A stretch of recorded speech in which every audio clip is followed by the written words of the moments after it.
중국에선 외면당했습니다. 심장병 딸을 안고 울부짖던 프랑스 외교관. 한국에 오자 기적 같은 일이 펼쳐졌습니다. 과연 무슨 일이 있었던 걸까요? 그 믿을 수 없는 이야기를 지금부터 시작합니다. 여기서 잠깐 좋아요와 구독 버튼 눌러주는 센스. 안녕하세요. 저는 피에르입니다. 프랑스 외교부 소속 외교관이죠.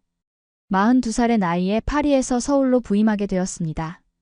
하지만 서울에 오기 전 저는 중국 상하이에서 3년간 근무했어요. 그곳에서의 기억은 아직도 저를 불안하게 만듭니다. 상하이의 번화가를 걷던 어느 날이었습니다. 아내 클레어와 딸 엘로이즈와 함께 쇼핑을 하고 지하철을 타고 귀가하는 길이었죠. 엘로이즈는 당시 겨우 2살이었어요. 선천적 심장 질환을 가지고 태어난 우리 딸은 특별한 관리가 필요했습니다. 지하철 안은 사람들로 가득 차 있었어요. 중국의 러시아어는 정말 숨이 막힐 지경이죠. 차가운 금속 손잡이를 붙잡은 채 균형을 잡고 있던 그때였습니다. 갑자기 클레어의 얼굴이 창백해졌어요. 피에르, 엘로이즈가 이상해요. 딸의 얼굴이 파랗게 변하고 있었습니다. 호흡이 불규칙해지더니 작은 입술이 떨리기 시작했어요. 심장 발작의 전조 증상이었죠. 순간 머릿속이 하얘졌습니다. 도와주세요. 의사 없나요? 절박한 마음에 영어와 중국어를 섞어 소리쳤어요. 하지만 주변 승객들의 반응은 냉담했습니다. 누군가는 불편한 표정으로 자리를 피했고 다른 이들은 그저 무관심한 눈으로 바라볼 뿐이었죠. 마치 외국인인 우리가 불필요한 소동을 일으킨다고 생각하는 듯 했어요. 제발 누구라도 도와주세요. 제 딸이 심장병이 있어요. 클레어가 눈물을 흘리며 외쳤습니다. 그러나 아무도 다가오지 않았어요. 오히려 사람들은 더 멀어져 갔습니다. 그 순간 느낀 고립감은 말로 표현할 수 없을 정도였어요. 결국 우리는 다음 역에서 내려 택시를 잡아 병원으로 향했습니다. 길을 모르는 상태에서 택시기사에게 설명하기도 쉽지 않았죠. 언어 장벽은 그 어느 때보다 높게 느껴졌어요. 택시기사는 우리의 다급함을 이해하지 못했고 오히려 짜증을 내는 것 같았습니다. 병원에 도착했을 때 엘로이즈의 상태는 더욱 악화되어 있었어요. 접수대에서도 영어가 통하지 않아 애를 먹었습니다. 번역 앱을 통해 겨우 상황을 설명했죠. 하지만 병원 직원들의 눈빛에서 차별을 느꼈어요. 외국인에 대한 미묘한 불편함이 그들의 행동에 묻어났습니다. 다행히 응급실에서 적절한 치료를 받았고 엘로이즈는 안정을 찾았어요. 하지만 그날의 경험은 제 마음에 깊은 상처로 남았습니다. 중국에서의 나머지 근무 기간 동안 저는 항상 불안했어요. 외국인이라는 이유로 받는 차별과 냉대는 일상이 되었죠. 이제 우리 가족은 한국으로 이동하게 되었습니다. 새로운 시작에 대한 기대감도 있지만 솔직히 두려움도 큽니다. 클레어는 한국 문화에 대한 호기심이 많지만 저는 중국에서의 기억이 자꾸 떠올라요. 한국도 비슷할까요? 또다시 우리 가족이 위급한 상황에 처했을 때 아무도 도와주지 않는다면 어떻게 해야 할까요? 서울행 비행기를 타기 전날 밤 저는 창문 밖 상하이의 밤 풍경을 바라보며 생각했습니다. 한국이 중국과는 다르길 바랄 뿐이에요. 딸 엘로이즈를 위해서라도 그곳에서는 좀 더 따뜻한 시선을 받을 수 있길 바랐죠. 하지만 내면 깊은 곳에서는 여전히 불안감이 사라지지 않았습니다. 이국 땅에서 외국인으로 살아간다는 것, 그것은 언제나 불안과 두려움을 동반하는 일이니까요. 서울에 도착한 지 벌써 일주일이 지났습니다. 한국의 첫인상은 생각보다 좋았어요. 깨끗한 거리와 효율적인 대중교통, 그리고 현대적인 도시 경관이 인상적이었죠. 대사관 동료들도 친절하게 맞아주었고 우리 가족을 위한 주택도 예상보다 훨씬 쾌적했습니다. 하지만 마음 한구석에는 여전히 중국에서의 기억이 남아있었어요. 피에르, 당신 아직도 걱정하고 있네요? 아내 클레어가 커피를 내려놓으며 물었습니다. 아침 햇살이 부엌 창문을 통해 들어오고 있었어요. 저는 고개를 끄덕였죠. 어쩔 수 없어. 엘로이즈 때문에 늘 조심스러울 수밖에 없잖아. 클레어는 이해한다는 듯 미소를 지었습니다. 그녀는 어떤 상황에서도 긍정적인 태도를 잃지 않아요. 기자로서의 직업적 호기심도 있고 새로운 문화를 탐구하는 것을 좋아하죠. 이미 한국어 몇 마디를 배우기 시작했고 동네 시장까지 혼자 다녀올 정도로 적응이 빨랐습니다. 한국은 중국과 달라요. 벌써 느껴지지 않나요? 사람들이 더 친절하고 미소도 많이 짓는 것 같아요. 클레어의 말이 맞을지도 모릅니다. 하지만 진짜 시험은 위기 상황에서 닥치는 법이죠. 평온한 일상에서는 누구나 친절할 수 있어요. 상하이에서도 일상은 평화로웠습니다. 문제는 그 평화가 깨질 때였어요. 그날 오후 대사관에서 중요한 소식을 들었습니다. 다음 주에 부산으로 출장을 가야 한다는 거예요. 새로 부임한 프랑스 외교관으로서 한국의 주요 도시들을 방문하는 일정이었죠. 가족도 함께 가는 게 어떨까요? 상관이 제안했어요. 한국의 다른 면을 보는 기회가 될 거라고. 잠시 고민했지만 클레어와 엘로이즈에게도 좋은 경험이 될 것 같아 동의했습니다. SRT를 타고 가세요. 서울에서 부산까지 가장 빠른 열차입니다. 2시간 30분이면 도착해요. 동료가 알려준 정보였죠. 교통편을 알아보니 KTX보다 SRT가 조금 더 저렴하고 출발역이 우리 숙소와 가까웠어요. 바로 티켓을 예약했습니다. 출발 전날 밤 엘로이즈의 상태를 꼼꼼히 체크했어요. 필요한 약은 다 챙겼고 응급 상황에 대비한 의료 정보도 준비했습니다. 한국어로 저희 아이는 심장병이 있습니다. 라는 문장도 외웠죠. 클레어는 제가 너무 걱정한다며 웃었지만 저로서는 어쩔 수 없었어요. 한국도 중국과 똑같지 않길 바랄 뿐이야. 짐을 싸면서 중얼거렸습니다. 클레어는 제 어깨를 토닥이며 말했어요. 모든 게 잘 될 거예요. 이번엔 다를 거라고 믿어요. 다음 날 아침 우리는 수서역에 도착했습니다. 역사는 깨끗하고 현대적이었어요. 영어 안내 표지판도 잘 되어 있어 플랫폼을 찾는데 어려움이 없었죠. 엘로이즈는 새로운 환경에 호기심을 보이며 활기차게 뛰어다녔습니다. 그 모습을 보니 마음이 조금은 놓였어요. 기차에 오르자 쾌적한 내부에 놀랐습니다. 좌석은 넓고 편안했어요. 창밖으로 보이는 한국의 풍경도 아름다웠죠. 도시를 벗어나자 푸른 산과 강이 눈에 들어왔습니다. 클레어는 사진을 찍느라 바빴고 엘로이즈는 창밖 풍경에 매료되어 있었어요. 여보, 한국은 정말 아름다운 나라인 것 같아요. 클레어의 말에 미소를 지었지만 제 마음속에는 여전히 불안감이 있었습니다. 엘로이즈가 갑자기 발작을 일으킨다면 이곳 사람들은 어떻게 반응할까요? 상하이에서처럼 무관심하게 외면할까요? 아니면 다르게 행동할까요? 열차가 서서히 속도를 높이며 달리기 시작했습니다. 출발한 지 20분이 지났을까요? 엘로이즈가 제 옆에서 평화롭게 잠들었어요. 작은 가슴이 오르내리는 모습을 보며 안도했죠. 하지만 저는 알고 있었습니다. 평화는 언제든 깨질 수 있다는 것을. 그리고 그때가 진짜 시험의 순간이 될 거라는 것을요. 중국에서의 기억이 다시 한번 떠올랐습니다. 차가운 시선들, 무관심한 표정들.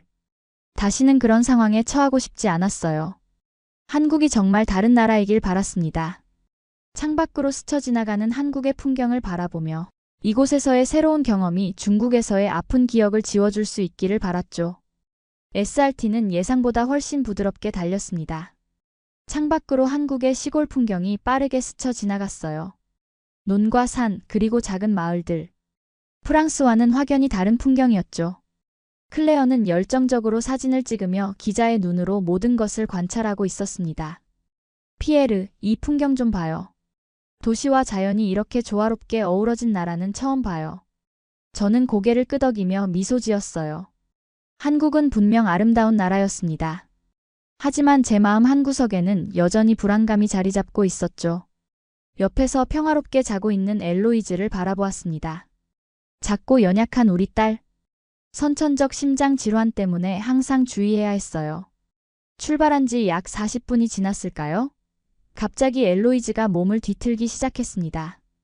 처음에는 악몽을 꾸는 건가 싶었어요. 하지만 곧 그녀의 호흡이 가빠지는 것을 느꼈죠. 순간 가슴이 덜컥 내려앉았습니다.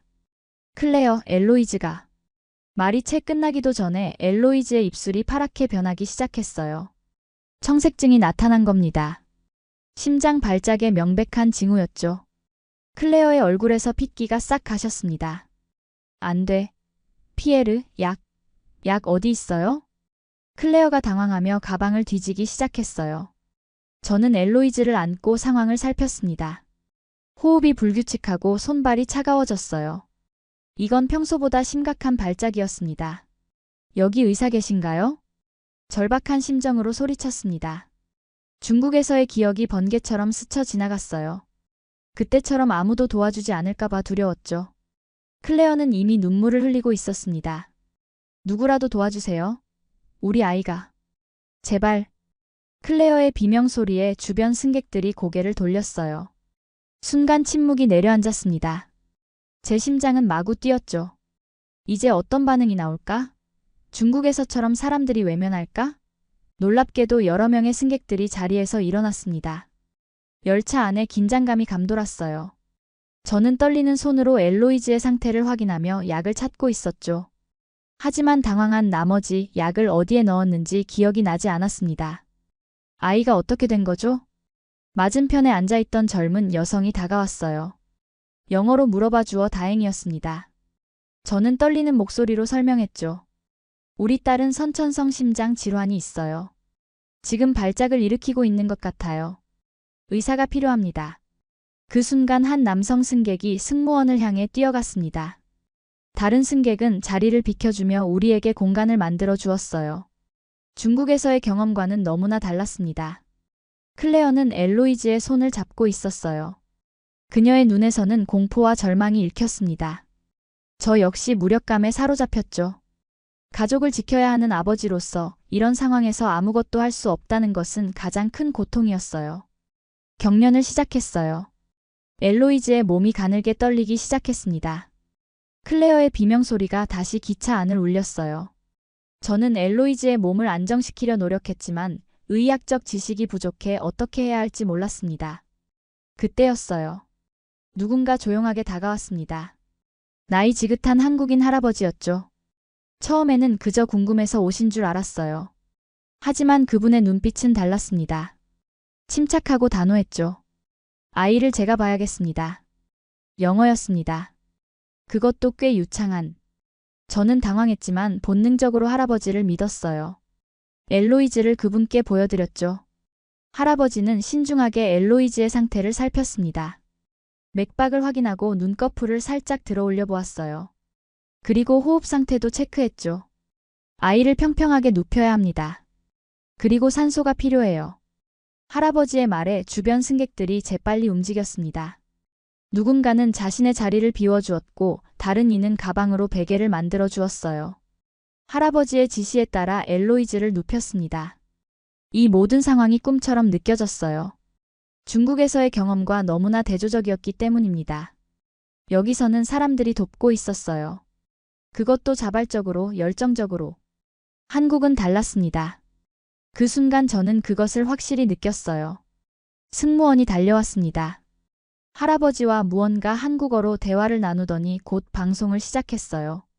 열차 안에 의사나 간호사가 있는지 찾는 방송이었죠.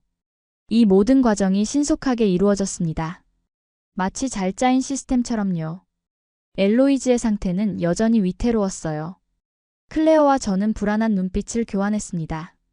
하지만 이번에는 홀로 싸우는 느낌이 아니었어요. 주변에는 도움의 손길이 있었습니다. 특히 그 신비로운 한국인 할아버지, 그분은 마치 천사처럼 나타나 우리를 도와주고 있었죠. 기차 안의 공기가 무거웠습니다. 엘로이즈의 호흡은 여전히 불안정했고 작은 입술은 파란빛을 띠고 있었어요. 그 나이 지긋한 한국인 할아버지는 놀라운 침착함으로 상황을 이끌어가고 계셨습니다. 나는 소아과 의사였어. 걱정하지 말고 내 지시를 따르세요. 할아버지의 영어는 약간의 억양이 있었지만 완벽하게 이해할 수 있었습니다. 그분의 눈빛에서 확신과 전문성이 느껴졌어요. 아이를 다루는 손길도 분명 수많은 경험에서 나오는 것임을 알 수 있었죠. 당신의 아이는 심장 질환이 있나요? 할아버지의 질문에 저는 빠르게 고개를 끄덕였습니다. 네, 선천성 심장 질환입니다. 종종 이런 발작이 있었지만 이번처럼 심한 적은 없었어요. 할아버지는 이해한다는 듯 고개를 끄덕이셨어요. 그리고는 엘로이즈의 맥박을 다시 한번 확인하셨습니다. 아이의 기도를 확보해야 합니다. 머리를 약간 뒤로 젖히고 턱을 살짝 들어 올려주세요. 할아버지의 지시에 따라 엘로이즈의 자세를 바꾸었어요. 놀랍게도 호흡이 조금 편해지는 것 같았습니다. 클레어는 여전히 떨고 있었지만 할아버지의 존재가 그녀에게도 안정감을 주는 듯했어요. 주변 승객들은 각자의 방식으로 도움을 주려 했습니다. 한 젊은 여성은 물병을 건네주었고 다른 승객은 자신의 담요를 내어주었어요. 중년의 남성은 자리를 완전히 비워주며 더 넓은 공간을 만들어 주었죠. 이 모든 광경이 믿기지 않았습니다. 중국에서의 냉담했던 반응과는 너무나 대조적이었으니까요. 여보, 약을 찾았어요. 클레어가 마침내 가방 깊숙한 곳에서 엘로이즈의 약을 찾아냈습니다. 할아버지에게 보여드렸죠. 그분은 약병을 살펴보시더니 고개를 끄덕이셨어요. 그래요, 이게 도움이 될 겁니다. 하지만 지금은 물에 녹여서 조금씩 먹이는 게 좋겠어요. 할아버지의 지시에 따라 약을 준비했습니다. 그분은 무릎을 꿇고 앉아 엘로이즈에게 약을 먹이는 방법을 세심하게 가르쳐 주셨어요. 그 모습이 너무도 익숙해 보였습니다. 마치 수천 번이나 해본 듯한 숙련된 움직임이었죠. 당신은 정말 의사신가요? 제가 조심스럽게 물었습니다. 할아버지는 잠시 미소를 지으셨어요. 40년 동안 소아과 의사였습니다. 이제는 은퇴했지만요. 그때 승무원이 다시 다가왔습니다. 할아버지와 한국어로 대화를 나누셨어요.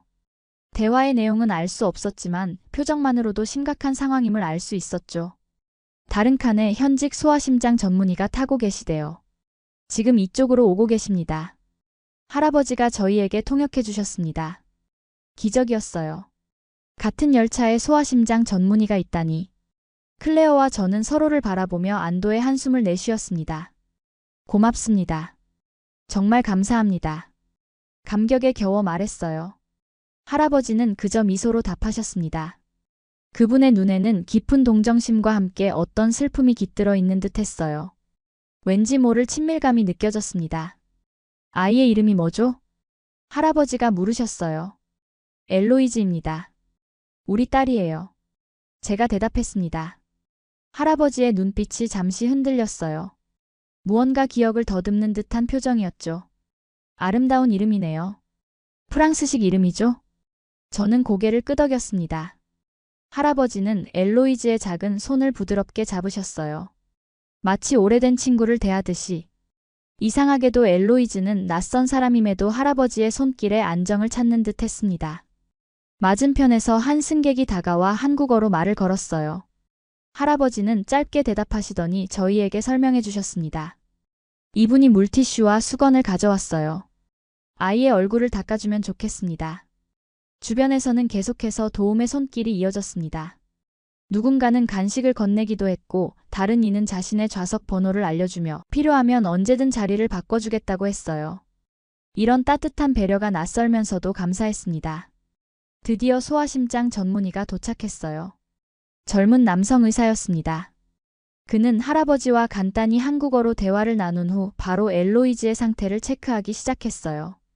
전문적인 장비는 없었지만 청진기와 함께 가지고 있던 간이 산소 측정기를 사용해 엘로이즈의 상태를 확인했습니다. 아이의 상태가 안정되고 있어요. 하지만 빨리 병원으로 가야 합니다. 젊은 의사의 말에 저희는 고개를 끄덕였습니다. 할아버지는 계속해서 엘로이즈의 손을 잡고 계셨어요. 그분의 눈에는 이상한 애정이 담겨 있었습니다. 마치 자신의 손녀를 보는 듯한 눈빛이었죠. 열차는 계속해서 달리고 있었어요. 창밖으로 보이는 한국의 풍경은 아름다웠지만 저희에게는 그저 병원까지의 거리로만 느껴졌습니다. 하지만 이번에는 불안함 속에서도 작은 안도감이 있었어요. 더 이상 혼자가 아니었으니까요. 주변에는 도움의 손길이 있었고 특히 그 의문이 한국인 할아버지가 계셨습니다. 열차 안 긴장된 공기 속에서 승무원들의 발걸음 소리가 빠르게 다가왔습니다. 젊은 여성 승무원이 우리 앞에 멈춰 섰어요. 그녀의 표정은 전문적이었고 침착했죠. 외국인 가족의 아이가 응급 상황이라는 보고를 받았습니다. 어떻게 도와드릴까요? 할아버지와 젊은 의사가 상황을 설명하는 동안 다른 승무원은 이미 무전기로 누군가와 대화하고 있었어요. 신속한 조치가 이루어지고 있었습니다. 대전역에 도착하면 구급차가 대기하도록 조치했습니다. 앞으로 15분 후 도착 예정입니다. 승무원의 말에 안도감이 밀려왔어요. 시스템이 작동하고 있었습니다. 누군가 결정을 내리고 다른 이들이 실행에 옮기는 과정이 신속하게 이루어지고 있었죠. 열차 내 의료진을 더 찾아볼게요. 승무원이 말한 후 방송을 시작했습니다. 한국어와 영어로 의사나 간호사를 찾는 방송이었어요. 놀랍게도 몇 분 후 또 한 명의 의료진이 나타났습니다. 중년의 여성 간호사였죠. 오랫동안 응급실에서 일했어요. 도울 일이 있을까요? 그녀가 영어로 물었습니다. 이제 우리 주변에는 작은 의료팀이 형성되었어요. 할아버지, 소아심장 전문의, 그리고 응급실 간호사까지. 엘로이즈의 상태도 조금씩 안정되어 가고 있었습니다. 승무원은 앞쪽 칸에 빈 좌석을 마련해 주었어요. 역에 도착했을 때 빠르게 내릴 수 있도록 하기 위함이었죠. 다른 승객들은 자발적으로 자리를 양보했습니다. 누구도 불평하지 않았어요. 오히려 걱정스러운 눈빛으로 엘로이즈를 바라보며 응원의 말을 건네는 승객들도 있었습니다. 아이에게 필요한 의료 정보가 있나요? 병원에 미리 알려드리겠습니다.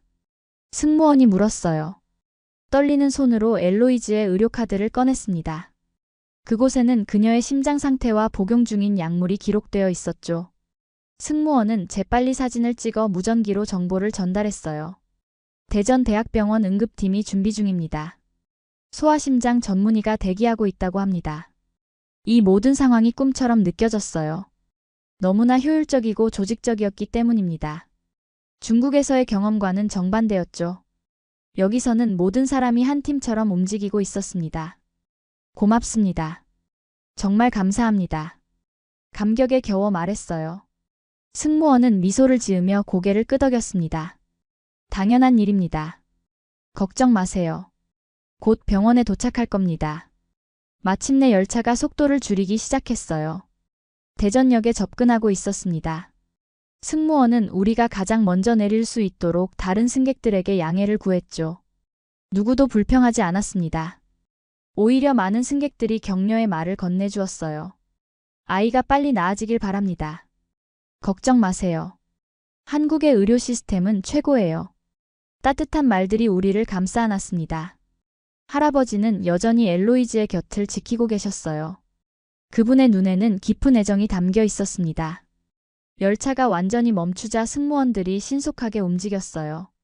이미 플랫폼에는 구급대원들이 대기하고 있었습니다. 전문적인 장비를 갖춘 채로요. 우리는 재빨리 열차에서 내렸고 구급대원들이 즉시 엘로이즈를 살폈죠. 병원까지 5분 거리입니다. 바로 출발하겠습니다. 구급대원의 말에 고개를 끄덕였어요. 놀랍게도 할아버지와 소아심장 전문의도 함께 따라 나섰습니다. 그들은 구급대원과 빠르게 상황을 공유했어요. 구급차는 사이렌을 울리며 빠르게 도로를 달렸습니다. 차 안에서 엘로이즈의 작은 손을 잡고 있는데 그녀의 상태가 조금씩 안정되어 가는 것을 느낄 수 있었어요. 할아버지는 구급대원과 함께 산소 공급을 도우며 계속해서 엘로이즈의 상태를 확인하고 계셨습니다. 걱정 마세요. 병원이 가까워요. 할아버지의 따뜻한 말에 고개를 끄덕였습니다. 창밖으로 대전의 풍경이 빠르게 스쳐 지나갔어요. 불과 5분 만에 대형 병원 건물이 눈앞에 나타났습니다. 대전대학병원이었죠. 구급차가 응급실 앞에 멈추자마자 의료진이 달려왔어요. 그들은 신속하게 엘로이즈를 이동식 침대에 옮기고 병원 안으로 들어갔습니다. 저와 클레어, 그리고 할아버지와 열차에서 만난 소아심장 전문의도 함께 따라갔죠. 응급실은 질서정연했습니다. 아무런 혼란 없이 의료진들이 각자의 역할을 수행하고 있었어요. 엘로이즈는 즉시 처치실로 옮겨졌고 의료 장비들이 신속하게 연결되었습니다. 병원 복도에서 기다리는 동안 불안감이 밀려왔어요. 클레어는 떨리는 손으로 제 팔을 잡고 있었습니다. 할아버지는 조용히 우리 곁에 서 계셨고 열차에서 만난 젊은 의사는 병원 의료진과 대화를 나누고 있었죠. 그때였어요. 흰 가운을 입은 중년의 의사가 처치실에서 나오며 우리에게 다가왔습니다. 그는 먼저 우리에게 영어로 인사를 건넸어요. 아이의 상태는 안정되었습니다. 적절한 응급처치 덕분에 큰 위험은 넘겼어요. 안도의 한숨이 나왔습니다. 클레어는 감격에 겨워 눈물을 흘렸어요. 의사는 미소를 지으며 계속 말을 이어갔습니다. 심장 전문 검사를 몇 가지 더 진행할 예정이에요. 하지만 지금은 안심하셔도 됩니다. 그 순간 의사의 시선이 저희 곁에 서 계신 할아버지에게 향했어요. 그의 표정이 순간 놀람으로 변했습니다. 교수님? 이춘복 교수님 아니세요? 할아버지, 아니 이춘복 교수님은 미소를 지으셨어요. 두 사람은 한국어로 대화를 나누기 시작했습니다. 그들의 표정에서 오랜 인연이 느껴졌어요. 젊은 의사가 다가와 상황을 설명해 주었습니다. 이분은 이춘복 교수님이시고 대학병원의 전 소아과 원장님이세요. 저기 김 교수는 교수님의 제자였습니다. 놀라운 우연이네요. 믿기지 않았습니다. 열차에서 우연히 만난 할아버지가 이 병원의 전 원장님이었다니. 더욱 놀라운 것은 그분이 마침 엘로이즈가 발작을 일으킨 그 순간 그 자리에 계셨다는 것이었죠. 교수님, 여긴 어쩐 일이세요? 서울에 계신 줄 알았습니다. 김 교수의 질문에 이춘복 교수님은 조용히 미소 지으셨어요. 부산에 볼 일이 있어서 가는 길이었네. 오랜만에 기차를 탔는데 이런 일이 있을 줄은 몰랐지.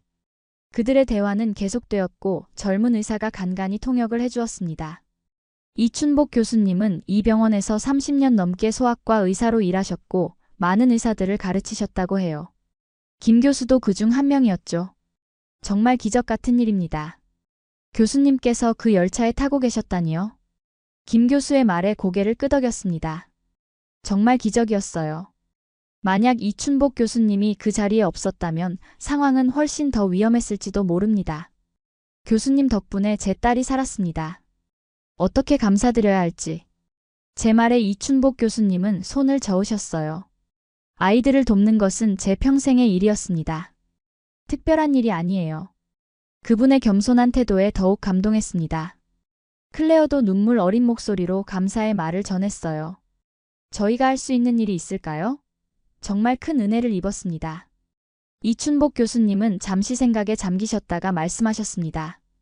당신들의 아이가 건강해지는 것이 제게는 가장 큰 선물입니다.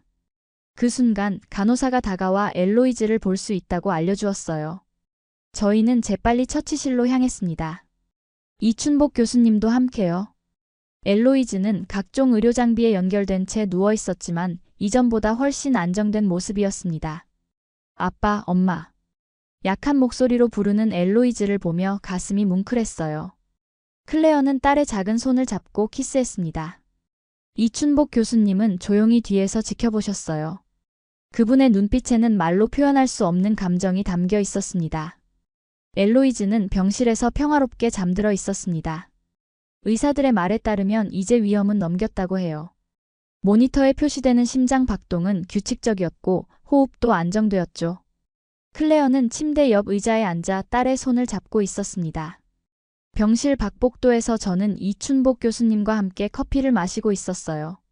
조용한 침묵이 흐르다가 먼저 입을 열었습니다. 정말 감사드립니다. 교수님이 아니었다면 우리 딸이. 말을 끝맺지 못했어요. 감정이 북받쳐 올랐기 때문입니다. 이춘복 교수님은 이해한다는 듯 고개를 끄덕이셨죠. 운명이라고 생각합니다. 제가 그 기차에 탔던 것도, 당신의 딸을 만난 것도. 교수님의 목소리에는 깊은 감정이 묻어 있었어요. 그분의 눈빛이 먼 곳을 바라보는 듯 했습니다. 마치 오래된 기억 속으로 돌아간 것처럼요. 실은 제게도 손녀가 있었습니다. 뜻밖의 고백에 놀랐어요. 교수님은 조용히 지갑을 꺼내 오래된 사진 한 장을 보여주셨습니다. 금발의 작은 소녀가 웃고 있는 사진이었죠. 마리. 제 손녀였습니다. 프랑스에서 태어났어요.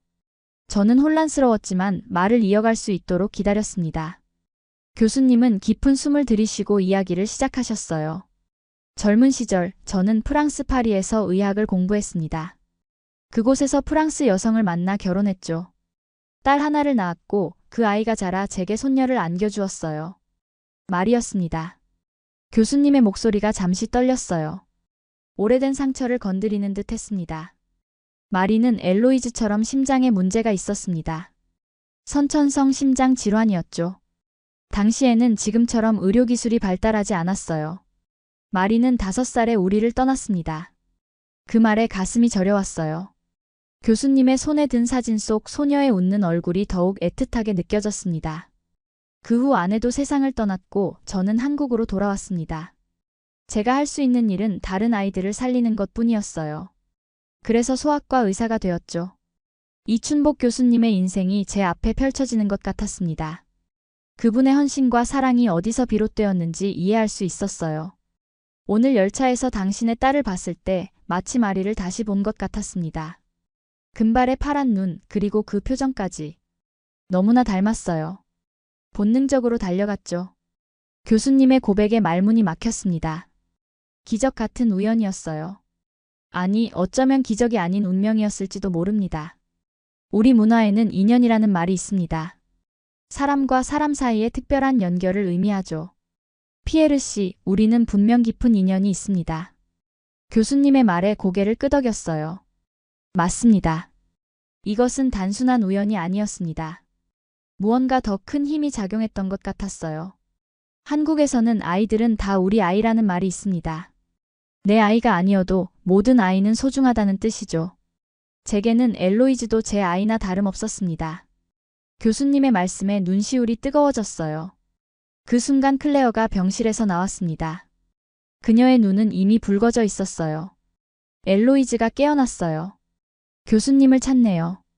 이춘복 교수님은 미소를 지으며 일어나셨습니다. 우리는 함께 병실로 들어갔어요. 엘로이즈는 약해 보였지만 그녀의 눈은 반짝이고 있었습니다. 할아버지.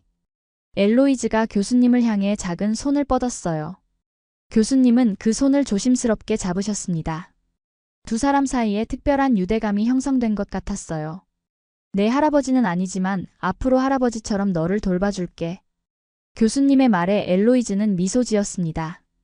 저와 클레어는 그 모습을 지켜보며 뭉클한 감정을 느꼈어요.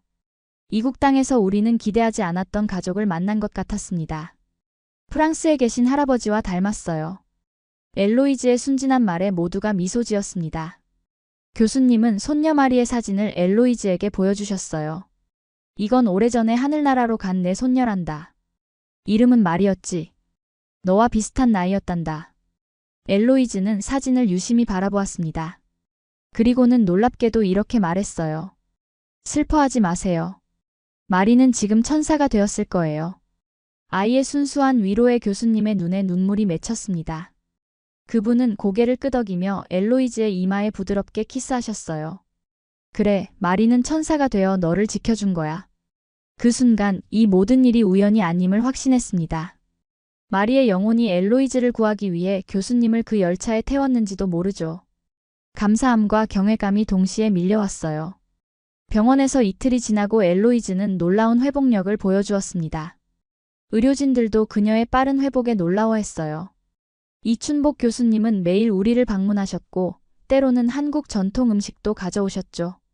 처음에는 낯설었지만 점차 그 맛에 익숙해졌습니다. 오늘 퇴원해도 좋을 것 같습니다.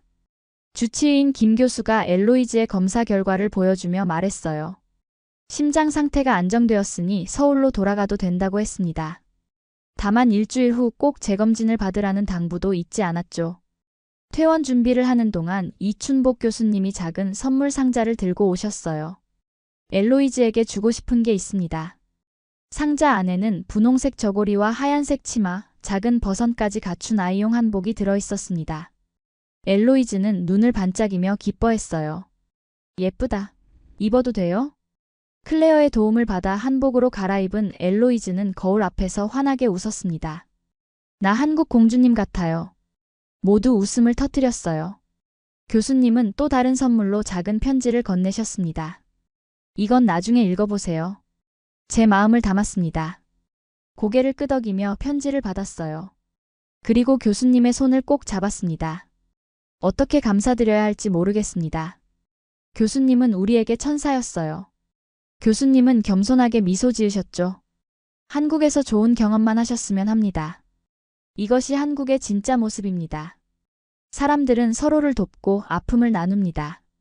병원을 나서며 의료진들과 작별 인사를 나눴어요. 서울로 돌아가는 기차 안에서 교수님의 편지를 열어보았습니다. 피에르 씨에게 우리의 만남은 우연이 아니라 인연이었습니다. 마리를 잃은 후 제 마음에는 항상 빈자리가 있었지만 엘로이즈를 통해 그 자리가 조금은 채워진 것 같습니다. 서울에 계신다면 언제든 연락주세요. 제 손녀처럼 엘로이즈를 챙기고 싶습니다. 편지 아래에는 그분의 연락처가 적혀 있었어요. 클레어에게 편지를 보여주자 그녀의 눈에도 눈물이 맺혔습니다. 한국은 다르네요. 정말 다릅니다. 그렇습니다. 한국은 중국에서의 경험과는 너무나 대조적이었어요. 여기서는 사람들의 따뜻한 마음이 모든 것을 다르게 만들었습니다. 서울로 돌아온 후 저는 대사관에 한국에 대한 경험을 보고서로 작성했어요. 단순한 공식 보고서를 넘어 제가 느낀 한국인의 정신과 문화에 대해 진심을 담았었죠. 한 달 후 우리는 이춘복 교수님을 서울로 초대했습니다. 엘로이즈는 그분을 한국 할아버지라고 부르며 무척 따랐어요. 교수님도 엘로이즈에게 각별한 애정을 보여주셨죠. 언젠가 한국과 프랑스를 잇는 다리가 되고 싶습니다. 저녁 식사 자리에서 말했어요. 이 경험을 통해 저는 외교관으로서의 제 역할에 대해 더 깊이 생각하게 되었습니다. 이춘복 교수님은 미소 지으며 말씀하셨죠. 이미 당신은 그 다리가 되었습니다. 그리고 엘로이즈는 그 다리를 더 강하게 만들 거예요. 한국에 부임한 지 1년이 지난 지금 우리 가족은 이곳 생활에 완전히 적응했습니다. 클레어는 한국 문화에 관한 기사를 프랑스 언론에 보내고 있고 엘로이즈는 한국 유치원에서 이미 한국어를 배우고 있어요. 이춘복 교수님은 우리 가족의 소중한 일원이 되었죠. 중국에서의 아픈 기억은 이제 희미해졌습니다. 그 자리에는 한국에서의 따뜻한 경험들이 채워졌어요.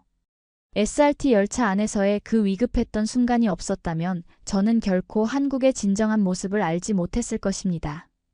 오늘도 저는 서울의 풍경을 바라봅니다. 이제 이곳은 단순한 부임지가 아닌 제 마음의 일부가 된 곳이에요. 인연이라는 한국의 개념이 이제는 제게도 깊은 의미로 다가옵니다. 모든 만남에는 이유가 있고 그 이유를 발견할 때 우리는 더 풍요로운 삶을 살게 되는 것 같습니다. 오늘의 사연은 어떠셨나요? 이번 영상을 어떻게 생각하시는지 댓글로 의견을 남겨주시고 좋아요를 눌러주세요. 다음에도 더 흥미진진한 사연으로 찾아뵙겠습니다. 여러분의 사연 제작소 감동 나누기였습니다. 감사합니다.